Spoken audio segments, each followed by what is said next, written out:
on material matter. Okay, so 2 questions. All right. Go ahead. All right, your question, where did God come from, assumes that you're thinking of the wrong, obviously it displays that you're thinking of the wrong God, because the God of the Bible is not affected by time, space, or matter. If he's affected by time, space, or matter, he's not God. Time, space, and matter is what we call a continuum. All of them have to come into existence at the same instant, because if there were matter but no space, where would you put it? If there were matter and space but no time, when would you put it? You cannot have time, space, or matter independently. They have to come into existence simultaneously. The Bible answers that in 10 words. In the beginning, there's time.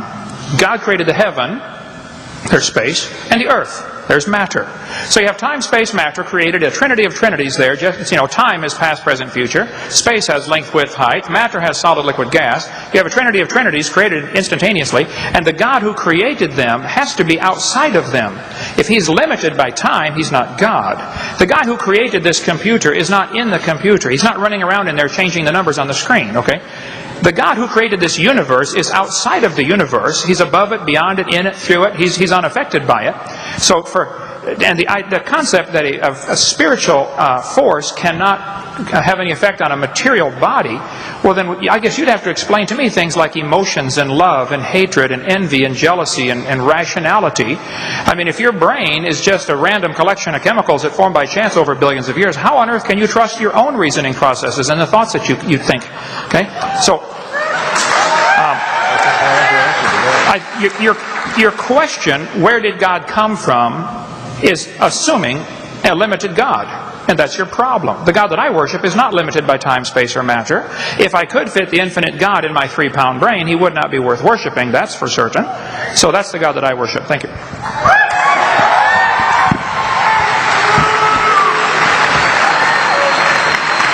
Dr. Hovind, would you like to... for that?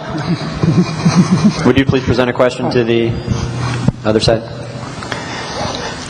I was curious about the previous presentation. He said he trusted National Geographic. Just to give you one example, okay? The Bible teaches clearly that the birds were made on the 5th day, and the reptiles were made on the 6th day. Okay? Evolution teaches exactly the opposite. Reptiles first and then birds. The Bible says birds first, then reptiles. Actually, everything about the evolution theory is backwards to what the Bible teaches. Somebody's clearly wrong on this. This guy says dinosaurs are alive as birds, scientist says. Okay? Well, this is absurd, obviously. Nobody's ever seen any animal produce a different kind of animal. They can believe that if they want. Here's a USA Today. Missing link discovered, October 1999. National Geographic, one that he trusts. Missing link, breaking news, folks. We have found National Geographic, November 1999, the missing link. A few months later, oops, it was a mistake. Some Chinese guy had taken a couple of fossils and glued them together and fooled everybody. National Geographic paid, I think, $80,000 for that fossil. It was incredible, the amount of money they paid for that. And there's all kinds of it. I could show you over and over where National Geographic is not trustworthy. The entire argument that I heard a few minutes ago was majority opinion supports evolution. Okay, first place, I don't think that's true. Okay, how many of you in here tonight at a secular university do not believe the evolution theory that they present? Okay, how many do believe the evolution theory that they present? Okay, we could take a count here. I suspect that was majority for the creation side. We can count if you like, but I know this.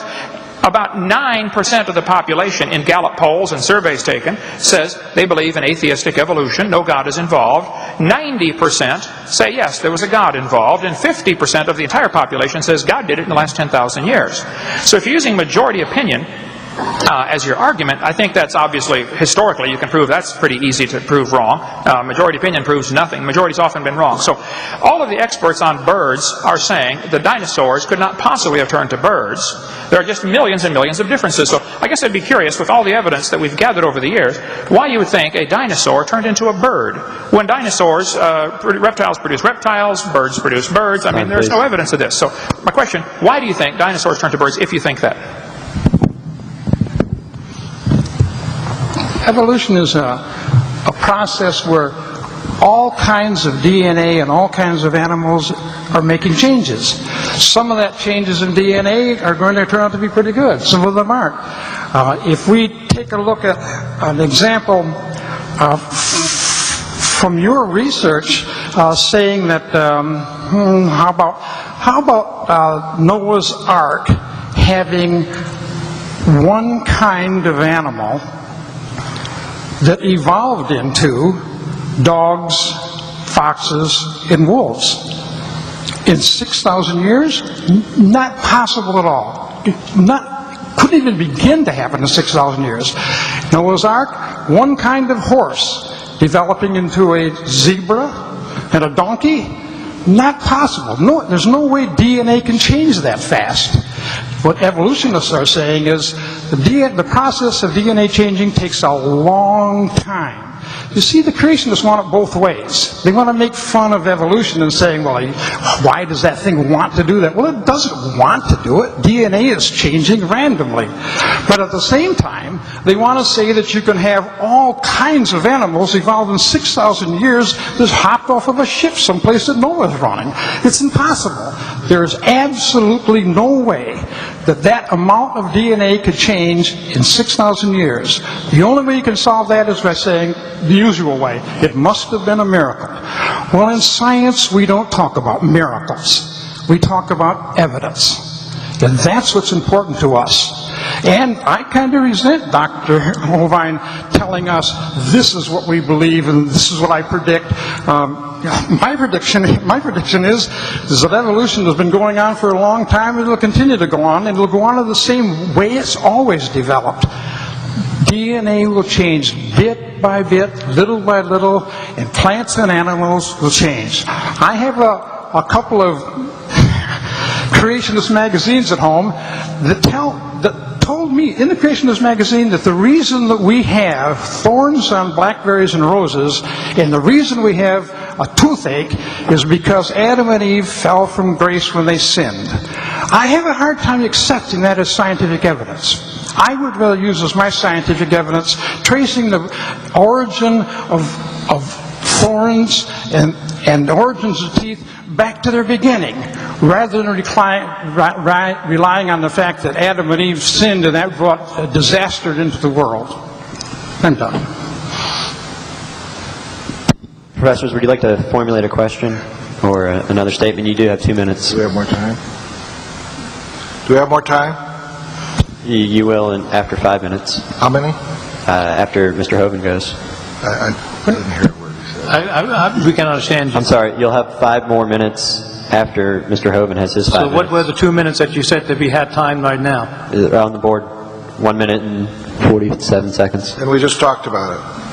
And who has that time right now? You do. Any three one of of you. us? Yes, sir. Oh, okay. Just trying to get the I'm sorry. Image straight. Thank you. I do wonder about my earlier question. I don't feel comfortable about its being answered. That is, you keep insisting that the God of the Bible in some way is responsible for all this. You may, even if you were to prove that there's some kind of spiritual force, it is not necessarily the God of the Bible. So you're taking a giant leap there. So I think there's a lot of that has to do with lots of faith that has to be developed in there. And I see that from our group here. And I think Mark Twain said about faith that faith is believing something you know ain't true. I don't think you can rely on faith. I think you need to, if you want to be honest, intellectually honest, you've got to come up with something a little bit more solid than just to buy in to the fact that 80% of U.S. Americans are God believers and only 14% are not. So I don't know. Is that? Can you answer that? Or Absolutely. all right, that'd be nice. What was the question? Phrase the question again, please. You didn't really get. You made a statement. I didn't hear a question there. What do you want to hear? Okay, my original question was for you to show where the deity comes from. And you keep insisting that it is the God of the Bible. But that is another leap of faith that seems to be part of that. Can you sort of trot that out a little bit more? And let me say one thing also about the story that you gave about the National Geographic, or was it the Scientific American, with the the bird and dinosaur thing.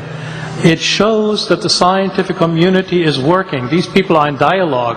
Error may occur where reason is left free to correct it. And in your system, it's nailed down by the Bible, and no, I cannot challenge that. With the invention of all kinds of strange beings, I just looked, this is very much news to me. I looked at one of the books that Jim has here, where the assertion is that evolution is inspired by Satan. And what now? We have Thank you, God, sir. we have We're going to have Satan, to cut you off, and you can be back in 5 minutes. Carry on. I guess I'm still a little baffled what the question was.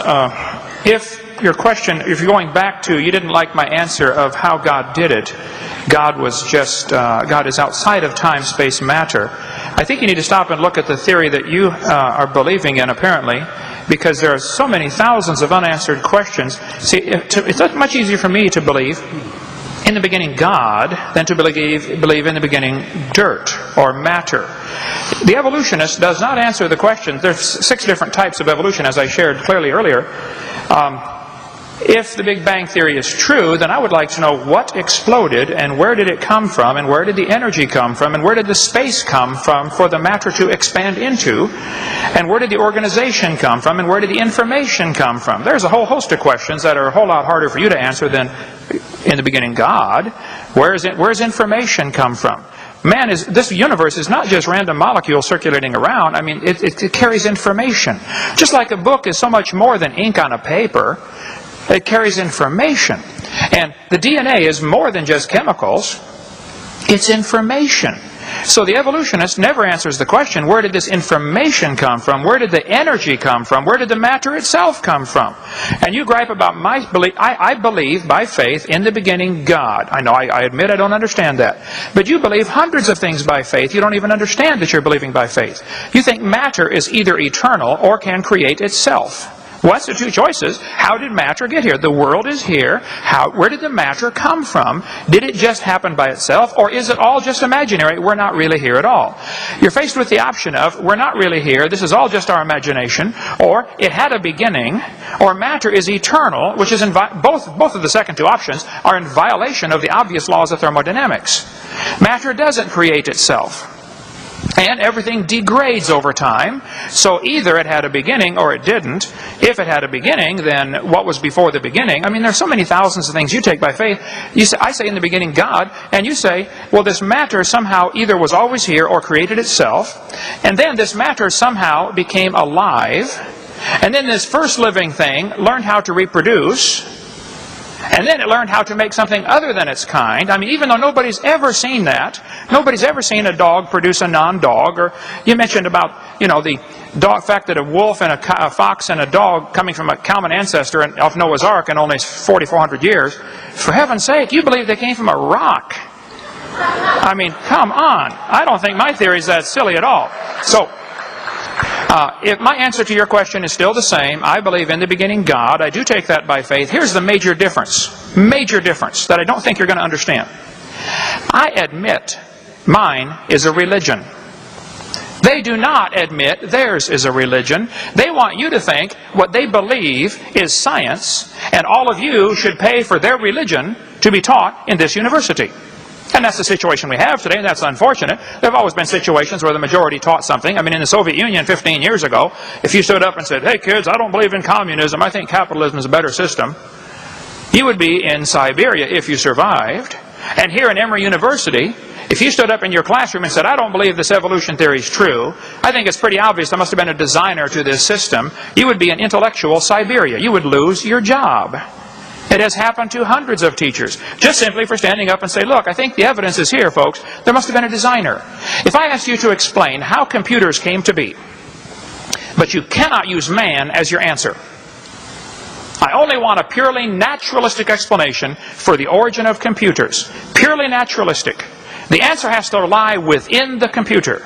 How did these molecules get together? How did this data get together? How did these plastic molecules come together and the different silicone chips? How did it happen? Your answer has to lie in the computer. I've already eliminated the only obvious answer to the problem at the beginning by my definition. They're trying to eliminate the only logical answer to the question by their definition of science.